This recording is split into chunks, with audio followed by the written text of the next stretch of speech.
నమస్తే రమగారు. నమస్తే జయ. రమగారు, సంక్రాంతి పండుగప్పుడు మనం పిల్లలకి భోగిపళ్ళు పోస్తాము. అలానే బొమ్మల కొలువు కూడా పెట్టుకుంటాము. భోగిపళ్ళు ఏ వయసు పిల్లలకి పోయాలి, ఎలా పోయాలి, ఇలాంటి నియమాలు ఉన్నాయి కదండి. ఒకసారి చంటి పిల్లలు 3 నెలలు వచ్చిన దగ్గర నుంచి 3 నెలల నుంచా? ఆహా. గుండు మీద టంగు అనిపించకుండా నిదానంగా పోయొచ్చు. కొంచెం ఇట్లా ఆనుకొని ఉండగలిగితే నెల వెళ్ళిపోతే ఆడపిల్లలకి 40 రోజులు, మగపిల్లలకి 30 రోజులు అంటారు. పురుడు, నెల పురుడు వెళ్ళటం. మగపిల్లలైతే 30 రోజులు, ఆడపిల్లలకైతే పెద్ద పురుడు అంటారు 40 రోజులు. ఆ తర్వాత పోయొచ్చు. భోగిపళ్ళు పోస్తారు. అక్కడి నుంచి మొదలుపెట్టి 9వ ఏడు లోపల 10 ఏళ్ళు వచ్చే లోపల పోస్తారు. నాకు కూడా గుర్తు, నాకు 10వ ఏట కూడా నేను భోగిపళ్ళు పోయించుకున్నట్టే జ్ఞాపకం నాకు. మా ఇంట్లో అందరు పుట్టబడ్డ పిల్లలుగా నా తర్వాత కూడా ఎవరో చంటివాడు ఉంటే వాడిని ఒళ్ళో కూర్చోబెట్టుకోవాలి. ఈ 9-10 ఏళ్ల పిల్లలు చంటి పిల్లల్ని ఒళ్ళో కూర్చోబెట్టుకుంటారు. వీళ్ళకి కూడా పోసేసేవాళ్ళు. మా నాయనమ్మతో పోయించుకున్నాను, నాకు గుర్తుంది. 9-10 సంవత్సరాల వయసు వచ్చేదాకా. ఆ తర్వాత అప్పటికి నేను ఇంత గిట్టుకుని బుజ్జిగా ఉండేదాన్ని, చిన్నపిల్లగా ఉండేదాన్ని. ఆ తర్వాత కొంచెం పొడుగొచ్చాను. కానీ ఆ వరుస అందరి పిల్లల్ని కూర్చోబెట్టి పోసేది మా నాయనమ్మ. ఎవరింటికి వెళ్ళినా సరే పిల్లలందరికీ పోసేయటమే. పిల్లలు అంటే ఎవరి పిల్లలైనా సరే అందరికీ పోసేసేవాళ్ళు. ఈ భోగిపళ్ళు పోయటం, ఇవి ఏం చేస్తారు, మనకి రేక్కాయలు చిన్న చిన్నవి, బంతిపూ రెక్కలు, చామంతి పూ రెక్కలు, తర్వాత ఏమో రూపాయి కాసులు, ఏదైనా చిల్లర కాసులు, తర్వాత ఏమో మన చెరుగడ ముక్కలు, ఇవన్నీ కలిపి ఇట్లా చుట్టూతా తిప్పి నెత్తి మీద పోస్తారు. గల్లుమంటూ పడతాయి కింద. ఆ గల్లుమన్నవి ఎవరైనా ఏరుకోవటం. ఎవరి నెత్తి మీద పోసారో వాళ్ళు తినకూడదు ఆ రేగు పళ్ళని, వేరే వాళ్ళు ఎవరైనా తినచ్చు. ఓకే. ఆ కాసులు ఏరుకోవటం అవన్నీ గొప్ప సరదాగా ఉండేది చిన్నప్పుడు. భోగిపళ్ళల్లో వేసిన కాసులు ఏరుకునే సరదా కూడా ఉండేది. క్రమంగా అవన్నీ పోయినాయి కదా జయ. ఇప్పుడు ఆ కాసులు లేవేం లేవు. మేము వాళ్ళు ఎవరింటికో వెళ్తే నాకు గుర్తుండి వాళ్ళు మరమరాలు పోసారు పిల్లల నెత్తి మీద. నేను చూసాను రమ్మగారు, రేగిపళ్ళలో మరమరాలు కలిపి పోయటం. మరమరాలు, రూపాయి కాసులు ఏవో పోసారు, అన్నీ కలిపొస్తారు. మేము అవే పోస్తున్నారు. బోడలు పోయటం అంటారు. శనగలు, రేకాయలు, బంతిపూలు కలిపోసారు ఒక చోట. శనగలు కూడా కలుపుతారు అందులో, అవి కూడా కలుపుతారు. రేగిపళ్ళు, ఈ భోగి పళ్ళు పోయటం. దానికి ఒక పాట కూడా ఉంది, చిట్టి చిట్టి రేగి పళ్ళు అని. చిట్టి తలపై భోగి పళ్ళు అని ఒక భోగి పళ్ళ పాట ఒకటి ఉంది. ఆ పాట పాడుతూ నెత్తి మీద పోయటం. చంటి పిల్లల దగ్గర నుంచి కాస్త పెద్ద 9-10 ఏళ్ళు వచ్చేదాకా భోగి పళ్ళు పోయొచ్చు. ఎవరైనా పేరెంటాలు నలుగురు వస్తే శనగలు, చెరుకు ముక్కలు, అరటిపళ్ళు, దోసపళ్ళు, తాంబూలాలు ఇవ్వటం. ఎందుకు పోస్తారు రమ్మగారు భోగిపళ్ళు? ఈ పిల్లలకి ఉన్న పీడ పోతుందని జయ. పిల్లల్లో చీడపీడలు ఏర్పడతాయి. ఇవన్నీ డిసెంబర్ నెల అంతా జలుబులు, జ్వరాలు, దగ్గులు. అవును, అవి ఎక్కువ. చుట్టుపక్కల ప్రాంతాల్లో మరణాలు, డిసెంబర్లో మరణాలు ఎక్కువగా వింటాం. అవును అవును. అలాంటి వాటి తాలూకు ఇవి ఏమైనా ఛాయలు వీళ్ళ చుట్టూతా ఉంటే అవి పోవడం కోసం అంటారు. సూర్యగ్రహం యొక్క అనుగ్రహం లభిస్తుంది అంటారు. ఆరా పుల్లు అవుతుంది, మనకు ఆరా ఉంటుంది కదా, ఆ చీడ అవి పోయి ఆరా పుల్లు అవుతుందని పోస్తారు. పురాతన సాంప్రదాయం కదా. మగపిల్లలకు కూడా పోస్తారు. మగేమిటి ఆడేమిటి పిల్ల అంతే. నెల వెళ్ళిన తర్వాత అది 40 రోజులు వెళ్తే ఆడపిల్లలకి అక్కడి నుంచి 9-10 ఏళ్ళు వచ్చేదాకా పోస్తారు. అందరికీ పోసేస్తారు. ఇప్పుడు తక్కువ కదా, ఒక ఇంటికి ఒక పిల్లాడు ఉంటే గొప్ప అమ్మా. అవును. ఇదివరకు ఎంతమంది కుప్పలు తెప్పలుగా అందరం పిల్లలమే ఉండేవాళ్ళం. గుంపులు ఉండేవి. ఇప్పుడు గుంపులు లేవుగా. ఈ భోగి పళ్ళు పోయటము, తర్వాత బొమ్మల కొలువులు పెట్టుకోవటం బాగా కనపడుతుంది. మేము ఎన్నేళ్ళలో పెట్టాం. ఇప్పటికీ మా వాళ్ళ ఇళ్లలో ఉన్నాయి బొమ్మల కొలువులు. పురాతన పద్ధతే కదా. ఈ బొమ్మల కొలువులకి ఏంటంటే మనం ఎప్పటి నుంచో ఉన్న బొమ్మలు కాకుండా కొత్త బొమ్మలు, ఏటా కొత్త బొమ్మ కొనాలని ఒకటి. దీనికి మేమేం చేసేవాళ్ళని తెలుసా, ఏ తిరుపతి, మద్రాసు ఎక్కడికైనా వెళ్తే అక్కయ్యలు, మా అండక్క వాళ్ళు బొమ్మల కోసం, రమ కోసం, సుందర్ కోసం అట్లా పట్టుకొచ్చేది. మా అక్కయ్య పట్టుకొచ్చేవాళ్ళు. మేము కూడా అలాగే కొనేవాళ్ళం. కొలువుల్లోకి బొమ్మలు ఖచ్చితంగా కొత్త బొమ్మను చేర్చాలి. కొత్త బొమ్మను చేర్చాలి. ఆ ఏడాది లోపల ఎక్కడికి వెళ్ళినా బొమ్మలు తెచ్చుకునేవాళ్ళం. చెక్క బొమ్మలో, మట్టి బొమ్మలో, పింగాణి బొమ్మలో ఏవో ఒకటి తెచ్చేవాళ్ళం. ఆ పూట అప్పుడు సంక్రాంతి పండగకి వెళ్ళామనుకో, అప్పుడు బందరు వెళ్ళి వలందపాలెం అని, బందర్ దగ్గర ఒక ఊరు, ఆ వలందపాలెంలో పెద్ద పెద్ద మట్టి బొమ్మలు చేసేవాళ్ళు. వలందపాలెము కారులో పోయి అక్కడికి వెళ్ళైనా తెచ్చేవాళ్ళం. వాళ్ళే బందర్లో కొన్ని చోట్ల పెట్టేవాళ్ళు. కనపడితే ఓ కృష్ణుడు బొమ్మ అయినా కొనుక్కొచ్చి పెట్టేవాళ్ళు. ఎన్ని కృష్ణుళ్ళు ఉండేవో మాకు. థీమ్ పెట్టేవారా? థీమ్స్ పెట్టడం. అంత థీమ్స్ పెద్దగా మాకంత చేత కాదేం. ప్రధానంగా నాకంత కళాత్మక దృష్టి లేదు. నాకు ఆ పాత బొమ్మల పిచ్చి చేయ. నాకు కొత్త వాటి మీద ఏదో అంటే ట్రెండీ కాదు, ట్రెడిషన్ మీద ఎక్కువ ఇష్టం నాకు. అంత కళాత్మకమైన ఐడియాలు ఆర్టిస్ట్రీ లేదు నా దగ్గర. మా అక్కయ్యల దగ్గర కొంతమందికి ఉంది. మనకేం లేదు, మనం బండ రకంగా పని చేసుకుంటూ వెళ్తాం. ఆ పాత కృష్ణుడు ఆ బొమ్మ లేకపోతే నచ్చదనమాట, అదే ఉండాలని. మొక్కలు అవి తీసుకొచ్చి పెట్టేవాళ్ళం, కుండీలు తెచ్చి పెట్టడము, తర్వాత చక్కగా నీట్గా అరేంజ్ చేయటము. ఒక దీని ప్రకారం పైన కృష్ణుడు, తర్వాత లక్ష్మీదేవి, సీతారాముల సెట్టు, తర్వాత కొంచెం సోషల్ బొమ్మలు, 3 కోతులు, అవి రకరకాల కృష్ణ ప్రతిమలు, తర్వాత ఏమో ఈ కొండపల్లి బొమ్మలు థీమ్ ప్రకారం దొరుకుతాయి కదా, అవునవును. ఇంకా అవి కూడా కొనేవాళ్ళం. పింగాణి బొమ్మలు ఎప్పటెప్పటెప్పటెప్పటెప్పటెప్పో. అసలు మాకు మా చిన్నక్కయ్య, మా రెండోకయ్య మద్రాసు ఇచ్చారు. తర్వాత వాళ్ళు ఇక్కడే ఉన్నా కూడా మద్రాసు బొమ్మలు బోల్డ్ ఉండేవి మా దగ్గర. ఓహో. ఏటా మా అక్కయ్య వెళ్ళొచ్చేది చెన్నై అప్పట్లో.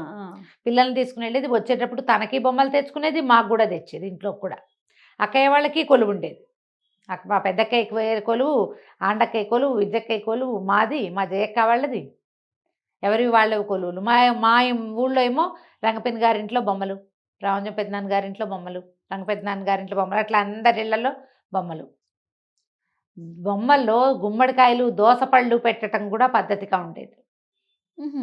మళ్ళీ పాటలు పాడడం, పేరెంటాలు చేయటం, తప్పకుండా బొమ్మలకి పేరెంటం చేసేవాళ్ళం మేము. ఇప్పుడు నేను కూడా బొమ్మల కొలువు పేరెంటాలకు వెళ్తాను.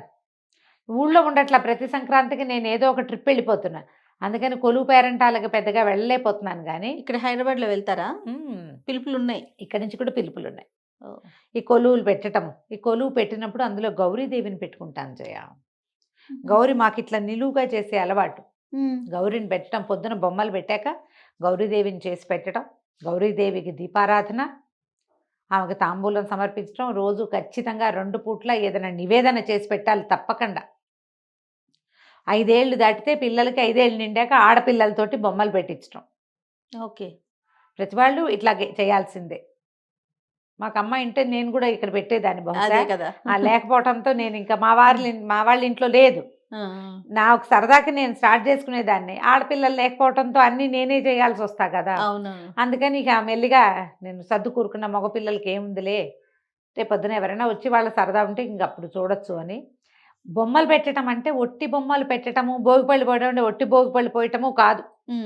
దీనికి పేరెంటం చేసుకోవాలి. అది నలుగురిని పిలిచి మన కొలువు చూసి తాంబూలం తీసుకెళ్ళాలి, పిల్లవాడికి భోగిపళ్ళు పోసి తాంబూలం తీసుకెళ్ళాలి. ఇప్పుడు ఇందులో ప్రధానమైనది ఏంటి, మనము తాంబూలం ఇవ్వటం. అది మనం ముత్తైదువులు రావటము, వెళ్ళటము, పిల్లలు రావటము, పళ్ళు, తర్వాత ఏమో ఖర్జూరాలని, బొమ్మలని పంచిపెట్టడం. అవునవును. ఎక్కువగా పంచదార చిలకలు పంచిపెట్టడము, శనగలు ఇవ్వటము, పళ్ళు ఇవ్వటము, తమలపాకులు ఇవ్వటము, ఏదైనా తినుబండారాల పంపకము, అందరితో కలిసిమెలిసి ఉండటం, దోసపళ్ళు, తర్వాత గుమ్మడి పళ్ళు లాంటివి ఇవ్వటము. సోషలైజ్ అవ్వటానికి ఇది ఒక మంచి మార్గం చేయాలి. ఎవరైనా వస్తే ఊరికే బొట్టి ఇవ్వటం అంటే టిష్కు బొట్టు పెట్టడం కాదుగా, పాదాలకు పసుపు రాయటం, కాళ్ళకి పసుపు రాయటం, తర్వాత గంధం ఇవ్వటం, గంధం రాయటం, బొట్టు పెట్టడం, తాంబూలం ఇవ్వటం. ఇందులో పిల్లలు సాయంకాలం ముందెళ్ళి పేరెంటం పిలిచి రావటం, పేరెంటం పిలవడానికి వెళ్ళాలి, వచ్చిన పేరెంటాళ్ళకి ఇల్లు వాకిళ్ళు సవరించుకుని చక్కగా చాపలో జంపకానాల్లో పర్వాలి, వచ్చిన వాళ్ళని కూర్చోబెట్టాలి, కాసిన 2-3 పాటలు పాడడం, బొమ్మలకి హారతి ఇవ్వటం. బొమ్మలకి హారతి ఇవ్వటం అనేది ఒక విధానం. అవును. ఎన్ని ఉన్నాయి, ఎంత ప్రాసెస్. ఇవన్నిట్లలో పిల్లలు సోషలైజ్ అవ్వటం, వచ్చిన వాళ్ళతో మర్యాదగా మాట్లాడటము, చక్కగా కూర్చోబెట్టడము, వినయంగా పసుపు రాయటము, అక్షింతలు వేయించుకోవటము, హారతులు ఇచ్చి పాటలు పాడడము. మేము బొమ్మల్ని ఎత్తేటప్పుడు కూడా పేరెంటం చేసేవాళ్ళం జయ. పెట్టేటప్పుడు ఎత్తేటప్పుడు ఏ రోజు ఎత్తుతారు అమ్మగారు? రోజా, 3వ రోజా? 3 లేదా 5వ రోజు. 9 రోజులు ఉంచే విధానం కూడా ఉండేది. అప్పుడే అందరూ ఒకేసారి ఎత్తితే కష్టం, ఇవాళ వాళ్ళు ఎత్తితే రేపు ఎల్లుండి మేమెత్తి అలా కూడా జరిపేవాళ్ళు. అట్లా కూడా జరిపేవాళ్ళం. బొమ్మల్ని పడుకోబెట్టి కొన్ని బొమ్మల్ని హారతి ఇవ్వటమే. మరి వాటిని సంవత్సరం దాకా మళ్ళీ ఆ బొమ్మలకి ఇలా వెలుగులోకి వచ్చే అవకాశం ఉండదు కదా. బొమ్మలు ఉంటే వాటిని మానకూడదు, కొలువు ఉంటే మానకూడదు. మనం మళ్ళీ అన్నీ చేయలేకపోయాం, ఎవరికైనా అనారోగ్యాలు ఏమైనా ఇబ్బందులు ఉంటే 4 బొమ్మలైనా తీసుకొచ్చి సీతారాములైనా బయటపెట్టి గౌరీదేవిని పెట్టి దీపారాధన చేయాలి. ఈ నియమం ఉండేది. ఇప్పుడు మా అమ్మ వాళ్ళ ఇంట్లో కూడా అంతే. పెద్ద కొలువు పెట్టే అవకాశం లేకపోతే చిన్నవి 4 బొమ్మలైనా బయట పెట్టి గౌరీదేవిని పెట్టి హారతిస్తారు. 3 రోజులు ఉంచి 4వ రోజున పడుకోబెట్టి హారతి లాలిపాటలు పాడి ఈ పేరెంటాల రోజునేమో రకరకాల పాటలు, మ్మ్. ఎవరికి వచ్చిన అన్నమాచార్య కీర్తనలు వాళ్ళు పాడడం, హారతి పాటలు పాడడం. మా రంగపిన్ని ఎక్సలెంట్గా పాడేది. రంగపిన్ని పాటలు చాలా ప్రత్యేకం. ఓహో. రంగపిన్ని నోరెండిపోయే పాట పాడు, రంగా నీకిదే మంగళం పాడని వేరు వేరు పాటలు పాడిచ్చేవాళ్ళం. మేమందరం కూడా పాటలు పాడేవాళ్ళం. హారతి ఇవ్వటం తప్పకుండా. దీనివల్ల ఏంటంటే సంవత్సరంలో కొన్ని రోజులు విధానంగా మనం ప్రజలతో కలుస్తాం. అంతేగా. కొన్ని ప్రత్యేకమైన పద్ధతుల్ని పాటించడం వల్ల ఏంటంటే ఈ సంస్కృతి, ఈ విధానము ఎక్కడికి పోకండి. పెద్ద దాన ప్రక్రియ చేయొద్దు, తాంబూలాలేగా, అంతే. ఇది కూడా మంచిదేగా. ఉన్నంత మటుకు 10 ఇళ్ళే 8 ఇళ్ళే ఉన్నాయి. మ్మ్. ఇందులో మన గొప్ప చూపించుకోవటం ఒక పాయింట్ అయితే అది చాలా చిన్న పాయింట్. మనం ప్రజలతో అందరితోటి మమేకంగా ఉండటం ముఖ్యమైన పాయింట్. అది చాలా పెద్ద ఇందులో point. గొప్పలకి ప్రాధాన్యత లేదు. ఇక కలిగిన వాళ్ళు బాగా ఇస్తారు తాంబూలాలు, లేని వాళ్ళు సాధారణంగా శనగలు, ఓ 2 అరటిపళ్ళు, తవలపాకు తాంబూలమైన ఇస్తాం కదా. ఇది ముఖ్యమైనది అనమాట. అందరి ఇళ్ళకి వెళ్ళటం. ఈ పేరెంట్ వాళ్ళందరూ కలిసి ఇంకో ఇంటికి వెళ్తారు, అక్కడి నుంచి ఇంకో ఇంటికి, అన్ని ఇళ్ళకి పేరెంట్ వాళ్ళకి తిరగటం. ఇది విధానంగా ఉండేది ఇది వరకు. మనం పిల్లలకి భోగిపళ్ళు పోసినా కూడా గుడ్డీ బ్యాగ్స్ అని అవన్నీ ఇవన్నీ, ఇప్పుడు ఏదైనా రిటర్న్ గిఫ్ట్లు చాలా అవును. వచ్చినాయి. అవంతా చేయకపోయినా పర్వాలేదమ్మా. చక్కగా కాసిన రేగిపళ్ళు, కొంచెం శనగలు, తాంబూలము, రవికల బట్ట ఇవ్వగలిగితే. ఇప్పుడు ఎంత రవికల బట్టలు వచ్చి బోళ్ళు మాట్లాడాం మనం. అవును. అవన్నీ వద్దు. శుభ్రంగా కొబ్బరికాయలు ఇవ్వచ్చు, మ్మ్. నారింజ పళ్ళు ఇవ్వచ్చు తాంబూలానికి, బత్తాయిలు, కమలాలు, అవి ఏమైనా బోళ్ళని రకాల పళ్ళు వస్తాయి. ఏ పళ్ళైనా ఇవ్వచ్చు. ఓ తమలపాకు, బక్క, ఒక పసుపు, 2 పసుపు కొమ్ములు, ఎవరికైనా ఇవ్వటం మనకి మంచిది. అంతే. ఈ ఉత్తరాయణము ఈ కాలంలో ఇలాంటి వస్తువు ఇవ్వటం వల్ల ఎక్కువ ప్రయోజనాన్ని పొందుతాం, గ్రహశాంతులు కలుగుతాయి. ఈ దాన ప్రక్రియ వల్ల చాలా గ్రహాలు శాంతిస్తాయి. ఓకే.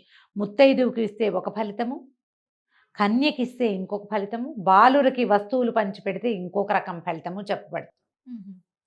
ఇవన్నీ మంచివే.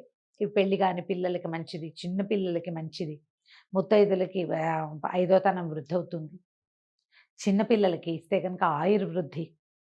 అందుకని ఈ విధానం ఇది వరకటి నుంచి ఉండేది. ఎంత మటుకు చేస్తున్నామో ఇప్పుడు చేయగలిగినంత చేసుకోవచ్చు కదా. అంతే.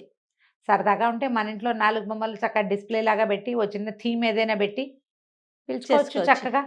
4 పేరెంటాలు 10-15 మంది మన ఇంటికి వస్తారు. దానికోసం అని మనం ఇల్లు వాకిళ్ళు శుభ్రంగా ఉంచుకుంటాం, మనం చక్కగా తయారవుతాం. అవును. దానికోసం ఇంట్లో టీం వర్క్ ఉంటుంది, అందరం కలిసి ఆ, పని ఆ, చేయాలిగా, ఆ. టీం వర్క్ కావాలి.